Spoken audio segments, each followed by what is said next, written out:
So we are live. So Greg, thanks for taking the time to talk to my class. And you're old Ranken alumni now. Because how long ago did you graduate? Somewhere around 2013. So it's about 10 years Old, ago. old is a good word. I like that. Yeah. Old. That's how I Well, feel. well, I do a lot of recent grad interviews, so 10 years might feel old compared to that. So you graduated in 13, and who are you working for nowadays? Unigroup. And what do you do for Unigroup? My current title is senior software engineer, specifically more around mobile development right now is where I'm focused at. So Oh, nice. And so, what languages do you kind of work with? What technologies do you work with on a regular basis? right now, Kotlin on the back end, Spring Boot, that kind of stuff. Node, JavaScript, TypeScript, React. Um, a lot of React Native, which is like native technology to run mobile applications on both iOS and Android. A handful of database tools, Postgres, that kind of stuff. So Oh, like you really got a full stack list there. You work across the board. yeah. The spectrum, yes, it is a very wide tech stack. So yeah. Well, that's cool. Now you graduated 10 years ago, so a lot of that you had to pick up in the industry, I'm assuming. Yeah, I think school mostly focused on, I think at the time was a Java, .NET for sure, some intro to, JavaScript and HTML. Yeah. So, jumping on the job, it was a pretty steep learning curve, applying a lot of the things that you learn. It's different, compared to school versus actual, real world, applications. So, yeah, there's a lot of on the job training for sure. Uh, I'm trying to think back. You graduated, and I would say, very loosely kept in touch, not super frequently talking to one another. But we had a good conversation or two where you had like a different pivotal moment in your career, and we were just chatting. Do you remember this at all? I do vaguely remember something. I don't remember the context as to what it Yeah. was. Okay. I Well, will say my job titles have changed pretty drastically throughout the year. I mean, I went from, a manual tester to automation to software developer. So, a lot of, stop, pivot, change to like a completely different stack. So throughout the years, it is definitely, is this really what I want to do? Is this the avenue I want to pursue? That kind of sort of thing. So. yeah. Well, walk us through a little bit more what your career has been like since you got out of school. How many companies have you worked for? What have your job titles been at those companies? And how did you end up into a senior software engineer with mobile apps? Yeah, so I mean, getting out of school, my first job was a manual tester. That quickly progressed to automation, which was pretty much, writing software to automate the manual process. And then I just happened to be at a company that rolled all of those roles together. Software developer, seniors, different levels, all, automation, manual. At the time, that kind of squashed those roles and just said, you kind of do all of it. So I kind of went from writing automation to trying to learn to write software. Not very good, I would point out. Going from there, just progressing, trying to learn from the different people that were around me. I was very fortunate to have some really humble, willing to teach people that were on my teams that helped me grow. But quickly from there, I moved to a software engineer. Then software two. I think I backtracked a little bit to an automation specialist throughout the career, and then progressed into software engineer, senior software engineer, to where I am now. So, in terms of companies, seven, six, I think. So Savvis was acquired by CenturyLink. Then I moved to RGA, then Unigroup, and then I kind of went back to CenturyLink and a completely different role, then back to RGA in a completely different role, and then back to Unigroup, or to where I am now. So, yeah, so a couple different internal moves for sure, internal in regards to like the St. Louis area for sure. So, Which, always kind of speaks to why you never burn a bridge and always leave on good terms is, this concept that I've heard it called round robin. You go from company A to B to C, back to A, back to B, back to C. I've heard of this before. I've heard it called round robin. It seems like a good name, and that it just speaks to building relationships and not burning bridges. Yep. Yeah, the company can look completely different over a 2-year span. I mean, even the people that are there, the leadership, I mean, it can really change kind of the atmosphere, the culture of a company. So, what you may not like now may be completely different in 2 years. So, not burning a bridge is definitely a good way to say it, for sure. So, take me back to like 2011. You chose to go to Ranken, and kind of why did you make that choice? And then, what worked well for you as far as did you get a job right away after school, or was that a crazy hard thing to do, or what was that experience like? I think Ranken was my choice at the time because I had been to Ranken prior for a completely different. I went to Ranken for automotive years prior to that. Then I did military service for a while, and so I had already kind of been aware that Ranken offered like an IT program. And so it was just comfortable, I think, for me at the time. So I chose Ranken purely based off of just that. At that time, I think IT was kind of like schooling for IT was like your typical, comp sci degrees, bachelor's, master's. So an associate's kind of a 2-year program was applicable to me. I wanted to kind of get something done pretty quickly and move to that field. Yeah. So, that's one of the reasons why there. I don't remember the second question that you asked. What was the second question? Well, what was the transition like going from student into working in the real world? And, did you have to apply to 1,000 jobs or 5, or how did that all go down? Yeah, actually, I was pretty lucky in my endeavor. The first job that I applied to, which was, I think I applied to a handful, but the first one who actually saw me for interviews was Savvis at the time. And I just happened to establish a decent relationship with one of the interviewers, and he was extremely patient. I mean, the interview process is definitely not one for, it could be nerve-wracking. I mean, you go from, school to now I got to sit in front of people and write code and problem solve and meet new people and establish relationships pretty quickly. It's out of your comfort zone for sure. So I was lucky to kind of get the attention of one of my interviewers, and he was definitely patient with me throughout the process because I failed the interview process a couple times, but I guess he just saw something in me at the time. It sounds kind of lame, but he kind of saw a part of me, and so he gave me opportunity a couple times, and I eventually kind of progressed from there, and they offered me a job. So I was pretty lucky in that regards. I will say coworkers on my side don't necessarily get that same, experience, and so they've had to interview for a couple of companies for sure. So yeah, makes sense. It's getting that first job is oftentimes one of the hardest. It sounds like once you got the first job, you started getting some experience under your belt, then you took off. Yeah, that's really the key. The first job is definitely the key for sure. So you've been in the industry 10 years. Do you have any kind of software you've worked on that stands out in your mind as like, oh, I really enjoyed working on that, or I really enjoyed building that? The team I'm on now, I'd say works with an application called Flex. It's a mobile application. It's one that's kind of near and dear to my heart. I've been on the team for about 5 years, and it's the first application that I've actually cared about. It sounds kind of bad, but in the software industry, it's really easy to kind of like abstract like your attachment to the software you're writing. Yeah. Most of the companies prior to that, we were writing software for people we didn't even have a customer base for. So this is my first team working on an application that we actually had a user base that used the software that we were developing. Yeah. So I really learned how to like interact with users and do feature development and get kind of feedback and then implement it and see people kind of change their kind of ideas around the software and like, we hate this, but we want this, and you implement the feature and it's like, oh yes, thank you.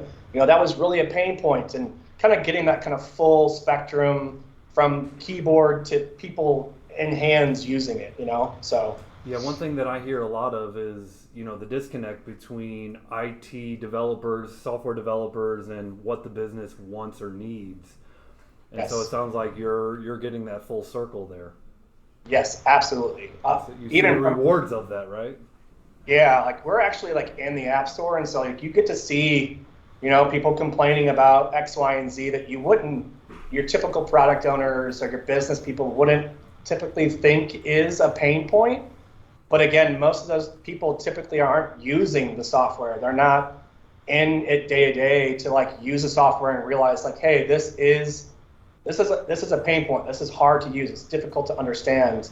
So there is definitely a disconnect from that for sure. So what does Flex do? So it's an inventory management system. So it allows like your typical drivers who go out to people's homes, warehouses, different things, and allows them to inventory the whole, kit and caboodle. So the whole, each room, a whole warehouse full of things. So the whole thing is around trying to minimize the amount of clicks and interactions that takes to, actually create an inventory item, tag it with the proper tag, indicate what the carton might contain. As you could kind of, you could extrapolate like how much detail that could take and how it might, if you're inventorying 500-600 items, thousands of items, it could really take a lot of time. Yeah. So our focus is really on trying to streamline that process to make it really easy so they can get in, inventory the system, and move on. But then also focus around the gap between paper and digital inventories. So a lot of the moving industry focuses around like paper copies and how you can lose and how it's not expandable. So we focus on generating digital inventories and storing them in AWS and emailing them across different systems and sending them to different agencies so that they all have access to it. Where paper, you wouldn't be able to do those kinds of things easily. So so transition to my class. So Zach just is the most recent graduate. He was we had a class of one, if you will. And he just went to go work for a company that does inventory management systems, correct? I mean, that's more or less what they do, right? Mm-hmm. Yeah. okay. On the logistics side. Okay, yeah, right on. Well, so that's cool. Just another recent grad who just went to go work in that industry, so that's cool. So we kind of said, you're working from home. So how long have you been doing that? Is it 5 days a week, or what does that look like? Yeah, so right around the COVID period, a couple of years ago, I was in an office full time, and then COVID hit, and so we went full remote. Since kind of COVID's kind of ramped down a little bit or been more manageable, our company has remained mostly remote. There are parts of our company that do go into the office 5 days a week, and that's not to say I don't have the option myself to go into the office. So it's kind of like a team by team decision. If the team feels we are more effective by being in the office a couple of days, we can advocate for that if we want to, or full remote as well. So cool. And what's your day like? An average day for you? What time do you wake up? What time do you clock in? What time do you clock out? Et cetera, et cetera. Yeah, so I've got kids, so my kids gotta be at school around 8, so I usually wake up around 7, get the kids out the door. I'm on my computer around 8:15. Typically, ramp through, emails for incidents or tickets, depending if I'm on support or not. We have stand up around 9:30, where we kind of go over the previous day, cover what we've done, what kind of blockers we have, what we're doing today. Right after stand-up, we do a refinement session where we plan out work for the future. And then once the refinement gets done, it really just depends on the work. Some work can be kind of mobbed or paired upon. Some work can be done individual. So based off of the work, we might jump into a Zoom and kind of pair on some stuff. If I have something that's like, I can do by myself, I might just kind of hang out in the call and just work by myself. And then throughout the day, we might, join up for kind of sync meetings here and there. Other than that, it's just kind of problem solving for the rest of the day until about 4 o'clock, 4:30, where, I typically call it quits. Now, if I'm on support, our team, whoever's on support for that sprint, we call it, which is a 2-week period of time, that person kind of keeps an eye open for Slack, incidents coming in, people who are having issues with the applications and that kind of stuff. But other than that, it's 4:30 stop time and enjoy your family. Do whatever you have to do. Are you still in the St. Louis area? Kind of. We moved to Illinois, right over the bridge, just past Columbia. So we're in Millstadt, Illinois now. I was in Imperial, Missouri, just like 7 months ago. So I'm close enough to the St. Louis area. We'll have to meet up. I live in Belleville, so okay. Not too far. I go to Millstadt, pretty regularly. Yeah. So. Okay. Yeah, my daughter goes to Belleville High School West. So. Yeah. I'm a West alumni. Interesting. Actually going to Belleville West tonight. Very cool. Very cool. So that's cool. So, to kind of bring my class into it, these are 2-year graduating students. They've been through full stack web development, both with JavaScript and C#. They've been through quite a lot of development curriculum. I would say, as I would hope that I could say, that after so many years of doing this myself, the product that Ranken puts out has gotten continually better over the last 20 years.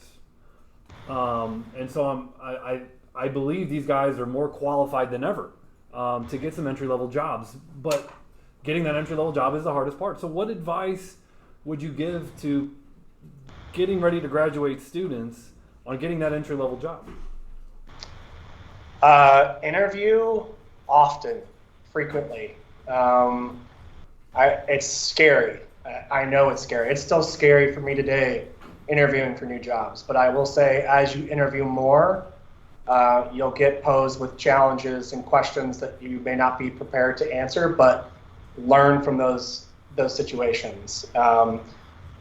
Expect failure. You're gonna fail a couple of your interviews, and that's okay. There's nothing wrong with that. I'd say go into interviews open-minded.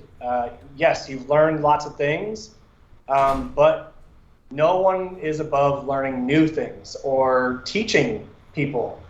Even people at your level have the ability to teach people like myself new things, different ways of thinking. So kind of go into your interview process open-minded and willing to absorb information and ask questions and give feedback. Ask questions. If you don't know, don't be the person who shakes their head and then gets burned a week later when someone expects you to, hey, we thought you understood this thing. Don't be afraid to say you don't understand something in an interview either. You may have gone through, .NET, C#, React, and some people may be more experienced in these different tool sets, but it's okay if you don't know a particular what's encapsulation or when to create a class component versus a functional component. It's okay to not know that. I'd say be honest. Interviewers want to see genuine, like someone who's willing to understand and learn, especially at your level. I've been pounding my company to get more junior devs because I love junior devs. I love teaching and working with people that want to learn, that want to grow.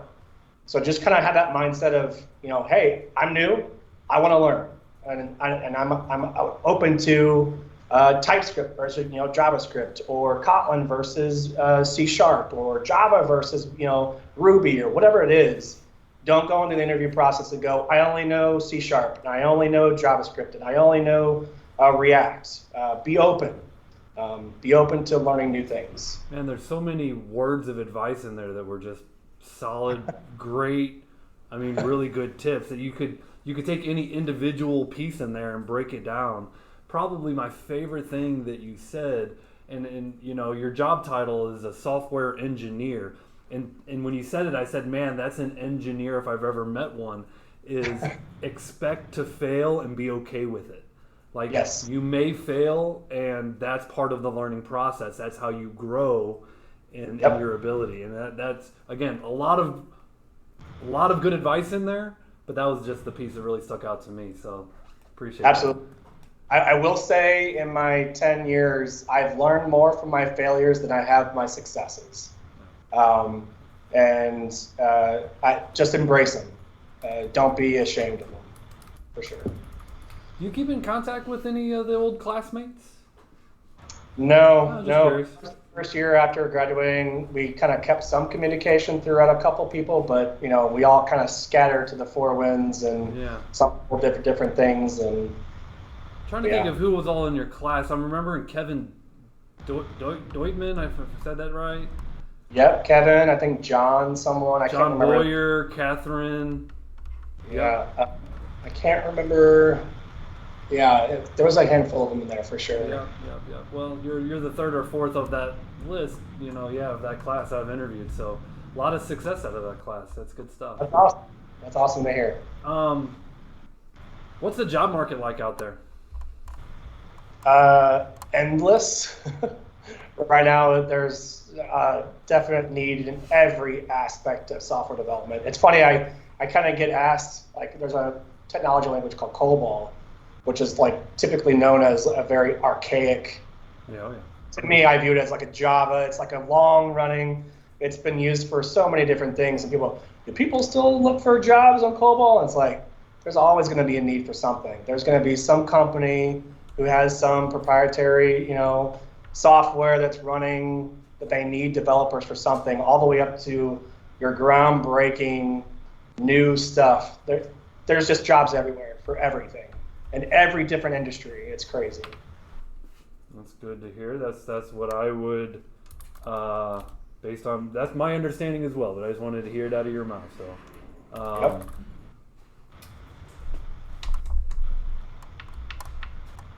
That was the short list of questions that I had, and we kind of rattled right through them. So that's great. Now, I also like to open it up to my class. Any questions that we might have for Greg about the industry, about his job, about his experience?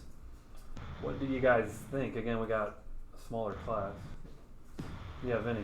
I'm really curious. What were you doing, if you don't mind telling us, in the job where you were making more, but it wasn't the actual job title you wanted? What were you doing? Prior to the job, I was working where I am now, doing mobile development, and I got hired by a company to rewrite all their, I want to say, C# stuff in JavaScript. And so I came on the company to do that work, and they had no interest in me doing that at all. They actually wanted me to be like a system admin level type of person, where I was doing kind of like, I really couldn't even tell you what the job description really was, because they didn't want me to really do much work at all. And it was really, really difficult to stay tasked, to even get them to trust me to do any type of work. They almost wanted me to kind of absorb, but like not contribute, which was really not my cup of tea. I like asking questions. I like getting in and understanding the problem. So, within 6 months, I was like, hey, you guys, I gave it 6 months, because I think that's a respectable time to be at a company where you're not happy. So I gave them 6 months, and then I moved back to where I am doing mobile development. So. Good question. Any questions? I'm cool with it. Hit me with anything. Yeah. Doesn't matter. With how fast AI is progressing and it's like leaking into everything, like what's going on in the industry? Do you see it coming in? Do you? I don't know Yes. what I'm trying to say, but I think you get what I'm.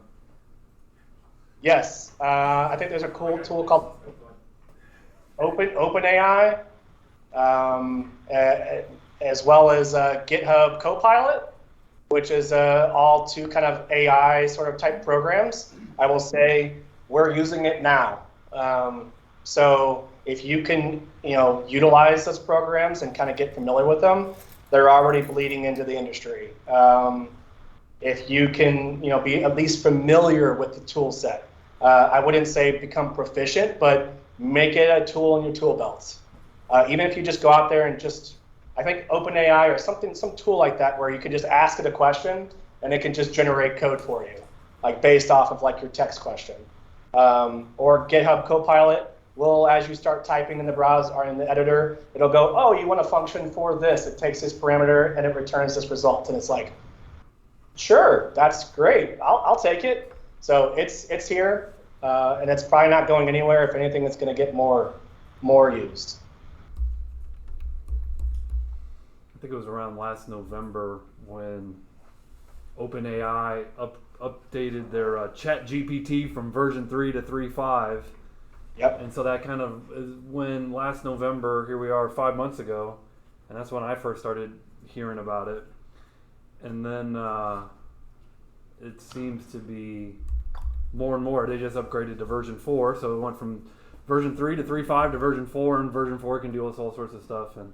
And so now there's all sorts of chatter, even amongst our students, about, well, how is this going to transform what we do and what we're learning? Yeah, I mean, even my team, at one point, we capture lots of images in Flux.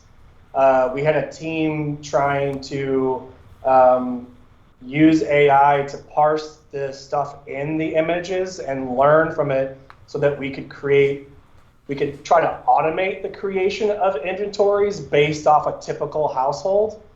So, I mean, even in our industry, we're trying to create applications for it. So it really is all over the place. Pretty cool. Yeah. Yeah. So adding on to that, is that, I'm assuming not, but is that like looked down upon at all in your job, where they're like, if you are going to use this, like, is it kind of like, you should know how to do that, you shouldn't need to use AI, or is it just like, hey, go ahead, whatever tools you can use? Yeah, I'd say, again, it really just focusing on making it a tool in your tool belt. I would say don't rely upon it. When you find a tool that you completely rely upon, that tells me there's probably a gap there that you might want to kind of look into and maybe familiarize yourself with it. We've used it in places where, like I'm new to Kotlin. So, trying to create a function, I don't know the exact syntax in Kotlin, how to do an if statement or a loop or conditional logic. So, we might pull it up and go, hey, in Kotlin, how do I create a function to do X? And then it might spit out something that I could kind of use and kind of tweak a little bit. I put it in the same category as like a Stack Overflow, where it's a tool in my tool belt that I can kind of depend upon if I need it. Otherwise, I could continue to do my job without it if I had to. Do you think you'll make this a lifelong career, or like maybe 5, 10, 15 years down the road, do you transition into something else? Yes. I'm open to any possibilities. I've had managers try to push me into the business side of things, the agile side of things, like the agile coach. I even dabbled in UX, user experience for a while, mobile development, software development, back end, front end.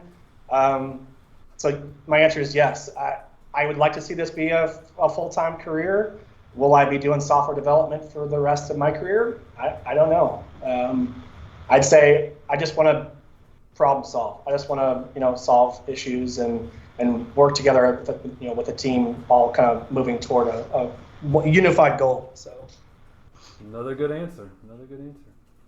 Any other questions from the class? I think no question. I'll answer anything, seriously. Really anything. What's your social security number? Got him.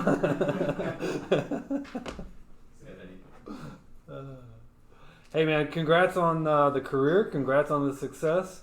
Thank you very much for taking the time. I think you've been a great interviewee. So yeah, let's stay in touch over the years and keep doing what you're doing. I will say, if you want to pass my information along to any of your graduates for questions or even just kind of, back and forth questions on interview process, whatever it is, I'm always here to help if anybody needs it. Thank you very much. And to your point of hiring entry-level developers, you know a good source where to get some. Yes, I do. All right, man. Thank you very much. Yep. See you guys. All right, later. Bye.